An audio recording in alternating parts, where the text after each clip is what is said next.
তুমি সিগারেট খাও? না, খাই না আমি। কেন খাও না? ছেলেরা তো ব্রেকআপ হলেই সিগারেট খায়, একটু কষ্ট পেলেই সিগারেট খায়, তুমি কেন খাও না? আমি অন্য সবার মতো না। আমি চলে যাওয়াতে কষ্ট পাওনি? কি হলো, চুপ করে আছো কেন? আমার কিছু বলার নেই। তুমি এত শুকিয়ে গেছো কেন? আর চুলগুলো এত উস্কো খুস্কো কেন? আর চোখগুলো এত লাল কেন? নেশা টেশা করো নাকি? কেউ একজন বলেছিল, আমি যদি কখনো নেশা করি তাহলে তার নাম যেন সেই মুখে না নেই। ও, তো সেই কেউ একজন বলেনি প্রতিদিন ঠিক মতো খাওয়া দাওয়া করতে, অগোছলো ভাবে চলতে না করেনি? এখন না খেয়ে থাকলেও কেউ রাগ করে না।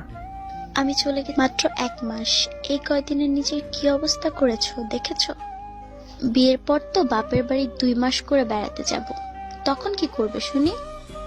মানে তুমি তো আমাকে